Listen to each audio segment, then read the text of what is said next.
Welcome to The Explainer. Today we're doing something really cool. We are traveling back in time to witness an ancient, incredibly high-stakes intellectual duel between two of the most legendary minds in human history.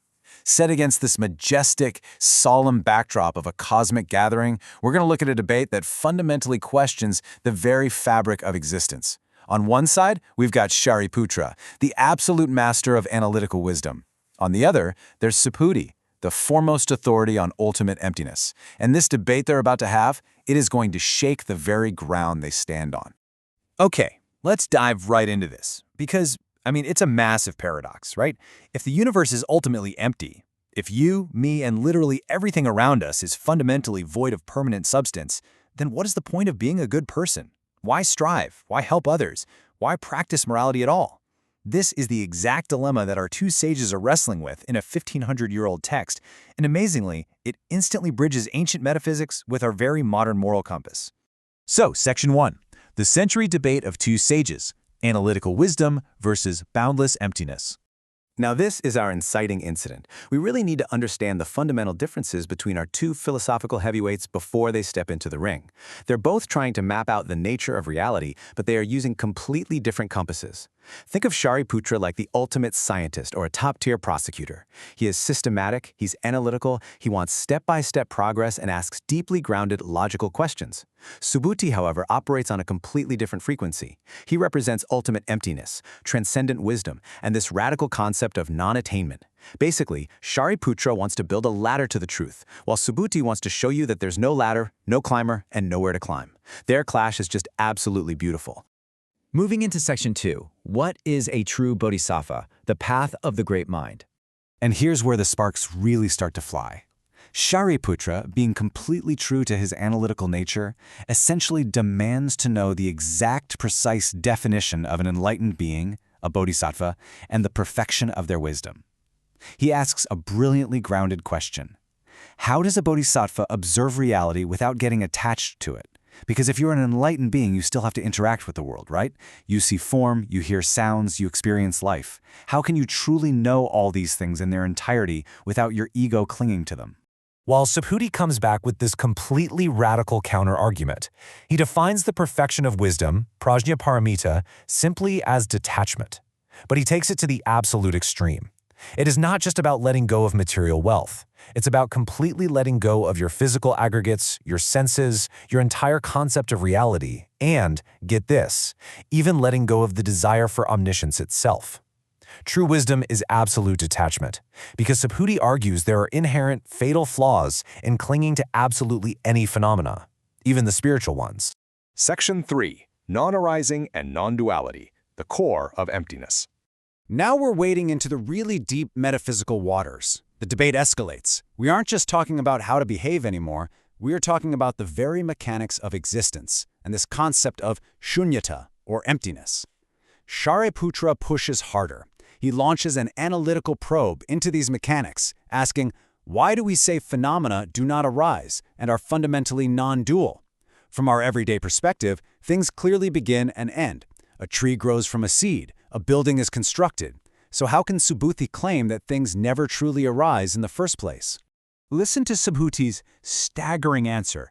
He says, all dharmas do not combine or scatter, have no color, no shape, no resistance, they share one mark, the mark of no mark.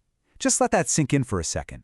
The ultimate characteristic of reality is that it lacks any definable characteristic. There is no fundamental building block you can point to and say, aha, this is reality. It is all fluid, interconnected, and fundamentally empty of a fixed self. Subhuti is literally breaking down the entire illusion of creation and destruction. Form is empty. Form is no different from non-arising. Non-arising is no different from form. He's explaining that reality is fundamentally unmoving. It's a continuum. When you break down a form, you don't find creation or destruction. You just find the infinite, empty nature of reality expressing itself. It's a dizzying concept, but absolutely incredible to think about. Which leads us right to Section 4. If empty, why practice? The existential crisis of the path. And here is the peak of the tension. Shariputra is basically asking what every single one of us in the audience is probably wrestling with right now. He takes all this lofty philosophy and grounds it into a massive, piercing existential crisis. He throws down the ultimate challenge to Subhuti. Look, if everything is empty, if nothing truly arises or perishes, if there's no distinct you and no distinct me, then why in the world do bodhisattvas endure immense hardships to save others? If no one truly exists to be saved and there's no enlightenment to actually gain, why are we practicing this path at all? Why not just do nothing? This is where Subhuti's sheer genius really shines. He doesn't backtrack at all. He states that harboring a mind of hardship or suffering makes it impossible to save countless beings. He has this profound realization. If your spiritual practice or your altruism is rooted in a feeling of painful sacrifice, if you think to yourself, wow, I am suffering so much to help you, you are eventually going to burn out. You simply cannot save infinite beings with a finite, suffering ego. Section 5. Prajna and Great Compassion. The synthesis of emptiness and altruism. We've hit the climax of the dialectic. This is where Subhuti connects all the dots. He shows how ultimate emptiness doesn't destroy compassion, it's actually the very fuel that makes infinite compassion possible. He cleanly separates two types of charity. On one hand, you have worldly paramita. This is giving with attachment. It's ego-driven. You give to a charity, sure, but you secretly want your name on the building, or good karma, or you just want to feel superior. On the other hand, you have transcendent paramita. This is giving anchored in emptiness. There's no ego, and absolutely nothing is expected in return. It's just a pure, liberated outflow of generosity. Now, what's really interesting is how Subhuti breaks down exactly why worldly charity fails. He calls them the 3 hindrances. First, clinging to the I, the ego of the giver. Second, clinging to the other, judging the receiver. And third, clinging to the gift, obsessing over the action itself. This ancient warning speaks so directly to modern altruism, showing us exactly how injecting our ego into a good deed actually ruins its transcendent impact. The fix for this is what Subhuti calls the threefold purity. This means practicing charity where you deeply understand that the giver, the receiver, and the gift itself are all entirely empty and ungraspable. When you realize that the boundaries between you and the person you are helping are just illusions, the act of saving them isn't a hardship. It becomes as natural, effortless, and thoughtless as using your left hand to pull your right hand out of a fire. Emptiness is what actually enables true compassion. I want us to just take a second with this beautiful realization from Subhuti. The Bodhisattva views all beings as parents, siblings, children, or their own body, acting through the mind of non-attainment. By wiping away the boundaries of the ego through emptiness, the sage doesn't become cold and robotic. It's quite the opposite.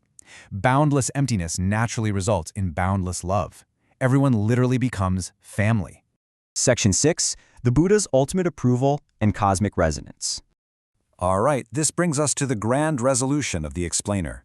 Shariputra has tested Subhuti to the absolute limits of logic and metaphysics, and now the ultimate judge steps into the arena to deliver the verdict. The Buddha himself breaks his silence with a ringing endorsement, "Well done. Whoever speaks of the perfection of wisdom should speak as you have." It's a huge moment. The Buddha validates Subhuti's staggering wisdom, proving to Shariputra and to all of us watching that Subhuti hasn't fallen into nihilism. He hit the nail on the head regarding the ultimate, pulsing truth of the Dharma. And honestly, the reaction isn't just a polite round of applause. When Subhuti finishes, the physical universe literally reacts to the sheer weight of this absolute truth. The text tells us the earth shakes in 6 directions. The Buddha smiles, illuminating the entire universe, and countless billions of beings instantly attain spiritual liberation. The cosmos itself is basically throwing a party for this synthesis of emptiness and compassion. So the crucial takeaway from this epic clash of sages isn't that we have to choose between logic and emptiness or between detachment and love. True wisdom is holding absolute emptiness, the knowledge that nothing is fixed, and boundless compassion, the drive to relieve suffering, simultaneously. They are quite literally 2 wings of the exact same bird. I'll leave you with this final provocative thought to carry into your day. How will you practice compassion today, knowing that holding on to nothing is the very thing that allows you to embrace everything? Think about that the next time you help someone. It's a challenging, beautiful way to live.